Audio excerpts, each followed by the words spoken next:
Sœur Doris, bonjour et bienvenue à On n'est pas du monde. Ça me fait plaisir.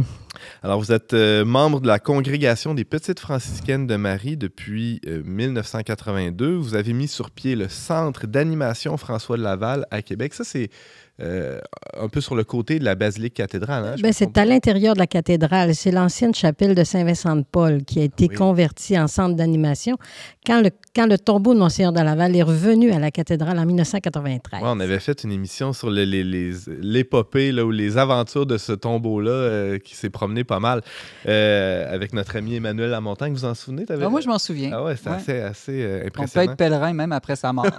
Oui, c'est ça.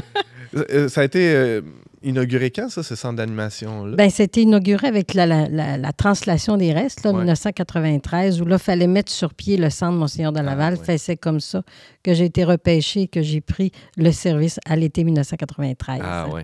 Donc, ça fait déjà une trentaine d'années. Vous avez aussi publié 2 livres sur le premier évêque de la Nouvelle-France. D'ailleurs, on célébrait en avril 2023 le 400e anniversaire de naissance de François de Laval. Sœur Doris, dites-nous tout. Dites-nous tout. À quand remonte votre coup de foudre avec François?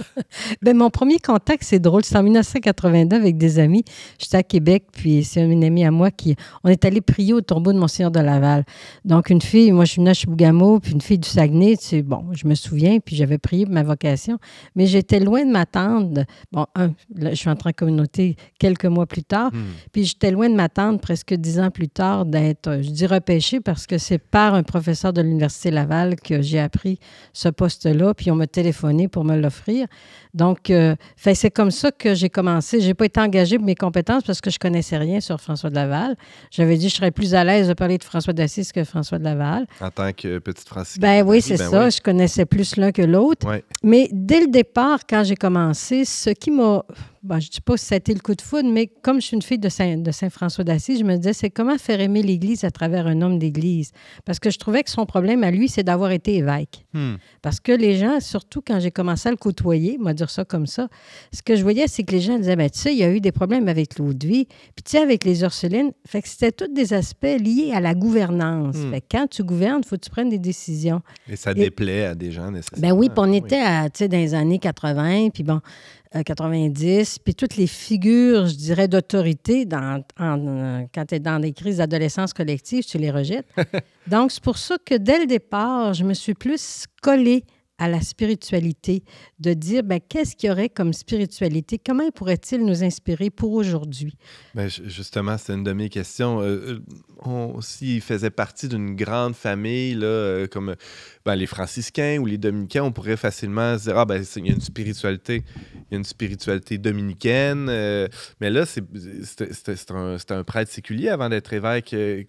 Comment on peut le catégoriser là, dans sa spiritualité? Bien, il fait vraiment partie de ce qu'on appelle l'épopée mystique du 17e siècle. Qu'est-ce que c'est, ça? Dont, je dirais, la Nouvelle-France est issue parce que, tu sais, c'est le Nouveau Monde. Quand les Jésuites le découvrent, c'est pas les Jésuites, mais quand on découvre l'Amérique du Nord, on cherchait des terres.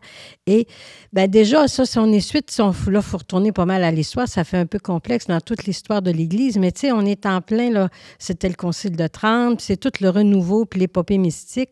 Puis tous ces gens-là, cette élite-là de française, c'était de retrouver une vie intérieure. Donc, Monseigneur de Laval, avant d'arriver ici, là, il a été 4 ans à l'Ermitage de Caen, sous l'autorité d'un laïc, puis pour vraiment un renouveau spirituel.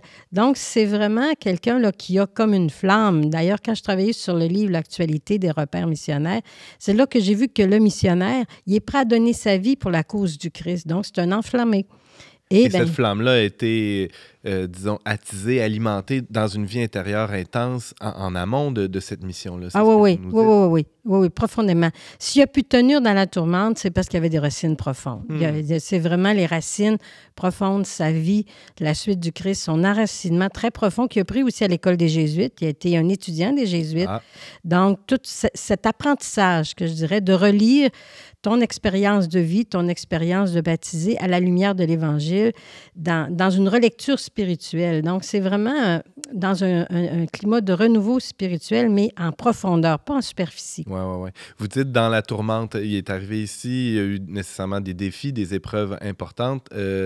lesquelles sont les plus marquantes dans son parcours à François de Laval, Sœur Doris? Ben, je te dirais le premier, c'était pas le premier choix. Ah. Parce que... ben oui, parce que... je trouve. Plus ou moins, parce que tu l'avais dit tout à l'heure un petit peu, là, tu sais, sur la problématique de qui, puis l'évêché de qui, puis de quoi. Ouais. Puis on va l'informer alors qu'il est à l'Ermitage de Caen, qu'on pense à lui pour venir comme évêque. Puis, tu sais, ça a été sa nomination. Fait qu'il va dire, ben si c'est la volonté de Dieu, ben je vais m'y soumettre, là. C'est pas son plan de carrière. Non. C'est pas un carriériste. Est-ce que c'est vrai qu'il a été ordonné presque en cachette? Oui, l'ordination épiscopale, oui. Parce qu'au début, il devait être... ça devait être le 4 octobre. Puis là, ça n'a pas marché. Et finalement, il a été ordonné évêque à l'abbaye Saint-Germain-des-Prés de Paris parce que c'était un territoire neutre.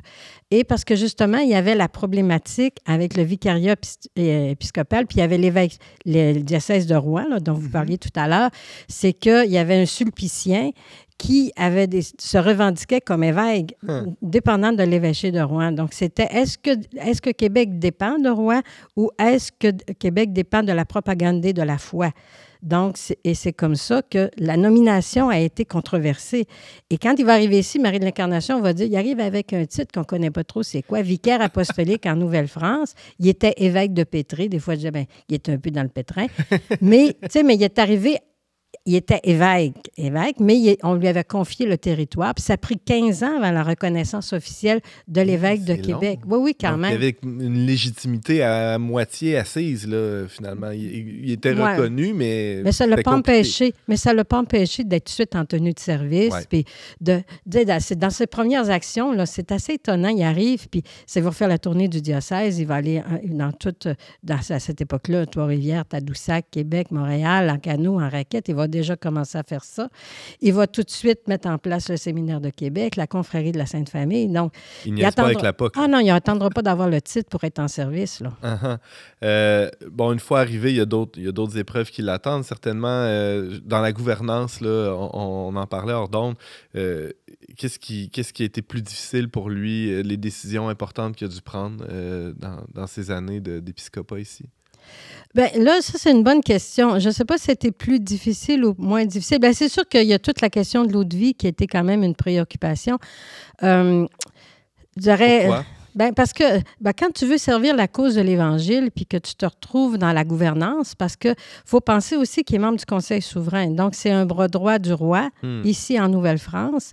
Donc, quand le roi va le nommer au niveau membre du Conseil souverain, il va se retrouver entre les intérêts de l'Évangile et les intérêts politiques. Donc, lui-même, il va dire que... C'est inconfortable quand même. Bien, je le pense, là, tu sais, quand il va dire que le seul intérêt, c'est l'intérêt de Dieu, entre ses valeurs personnelles et les valeurs ambiantes, donc de faire des choix, je dirais. Mais tu sais, c'est un homme de droiture et de justice. Donc, son intérêt le plus grand, ça va toujours être celui pour le plus pauvre, le plus faible. C'est pour lui qu'il va défendre. Puis, je dirais que son seul intérêt, c'est l'intérêt de Dieu. Puis, Marie de l'Incarnation, d'ailleurs, va dire que quand il en est de la gloire de Dieu et du salut des hommes, il voit même qu'il est entêté et inflexible.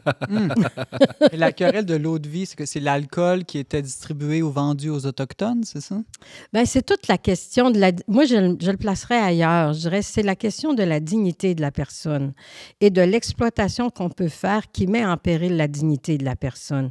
Donc, ce qu'il défend, c'est la dignité humaine et avant tout, parce que le commerce crée le déséquilibre et c'est les conséquences. C'est les conséquences qu'avait l'eau de vie sur le peuple amérindien, où il voyait la violence, il voyait les abus à tous les niveaux, abus physiques, abus... tu sais, parce que ça a été prouvé dans les années après que les Amérindiens, avec la consommation d'alcool, ils perdaient le nord, comme on dirait, là. Donc, c'est les conséquences liées et l'abus entre ceux qui vendaient les fourrures puis ce qu'on donnait en échange. Donc, c'est tout ce commerce-là dans l'injustice. Au nom de la dignité des puis de l'intérêt. Tu sais, je veux dire... donc, c'est plus ça. Si on le met sur une personne pour qui il y a des valeurs, où la première valeur, c'est la personne humaine et sa dignité, bien, ça met en porte-à-faux entre les valeurs que tu promeus et l'exploitation qui est faite. C'est ça qu'il défend avant tout. Sœur Doris, on l'a évoqué un peu justement par cet épisode-là. Ça ressemblait à quoi sa relation avec les Premières Nations? Parce qu'on parlait d'environ 1000 habitants, 1000 colons qui étaient là sur place, mais il y avait d'autres personnes qui habitaient le territoire aussi. Les Premières Nations étaient déjà là depuis plusieurs années.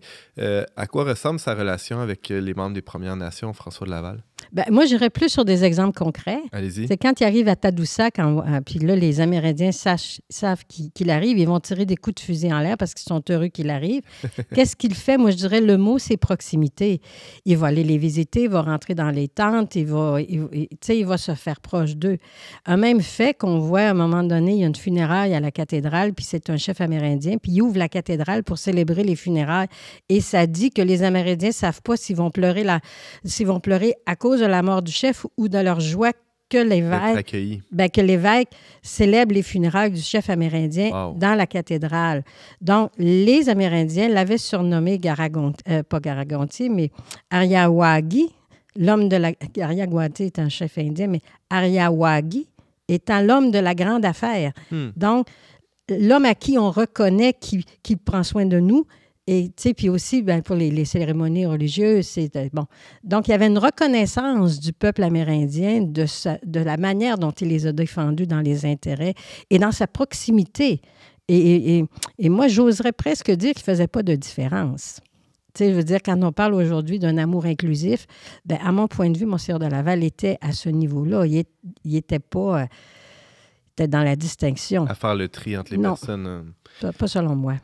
En 2014, le pape François a promulgué la canonisation équivalente, si je ne me trompe pas, de François de Laval, comme un message à notre génération. Nécessairement, quand on canonise quelqu'un, on envoie un message à toute l'Église, à l'Église universelle, à l'Église locale aussi, en disant « Voici quelqu'un qui a suivi le Christ jusqu'au bout ». En quoi François de Laval peut être inspirant pour quelqu'un qui le découvre aujourd'hui, que ce soit un croyant ou peut-être même pour un non-croyant, Sœur Doris? Oui, il y a toujours 2 vitraux qu'on retrouve au séminaire de Québec que je trouve très inspirants, qui me semblent être la cohérence de ce qu'a été l'homme de Monseigneur de Laval, de l'enfant de 8 ans qui commence à l'école du Collège de la Flèche jusqu'à sa mort à 85 ans. On le voit au pied du Saint-Sacrement, donc se lever tous les jours, son assiduité à la prière, mais une vie de foi qui s'incarne au chevet des malades. Donc, fait que l'amour du prochain est inconditionnel à l'amour de Dieu. C'est comme, moi j'ai toujours dit, c'est comme ces 2 poumons là, qui se parlent constamment. L'un ne peut pas vivre sans l'autre. Et c'est la cohérence. Tu sais, Monseigneur de Laval, quand il va être à l'Ermitage de Caen, il va quitter la prière et la cesse pour aller défendre les intérêts des religieuses qui avaient une problématique. Donc, il va sortir de sa prière. À la fin de sa vie, il va dire, si j'ai plus d'argent à donner aux pauvres, je peux aussi bien mourir. Donc, il a tout donné. Même à un moment donné, il va dire, il va demander à celui qui l'accompagne, le frère ou sœur, j'ai-tu encore de quoi donner? Ils n'avaient plus rien, mais si j'ai plus rien, j'ai à mourir. Donc, moi, je dirais sa grande cohérence entre la foi ou les valeurs qui le faisaient vivre et sa capacité de les défendre jusqu'au bout, jusqu'à perdre sa propre réputation. Tu sais, quand dans l'intérêt, ça ne lui dérange pas là, que le gouverneur ne soit pas d'accord, puis que le lieutenant, puis tu sais, il y en a... parce que même quand il arrive en Nouvelle-France, et s'il en est, je le signerai de mon sang. Il est déjà prêt à mourir pour la cause du Christ. Ça lui confère une très grande liberté, tout ça. Oui. Valérie, oui? Quelle mine d'or, cette sœur Doris, les anecdotes à profusion. J'ai eu la chance d'organiser puis de vivre avec un groupe de jeunes un pèlerinage sur les traces de François de Laval il y a déjà une bonne 15aine d'années.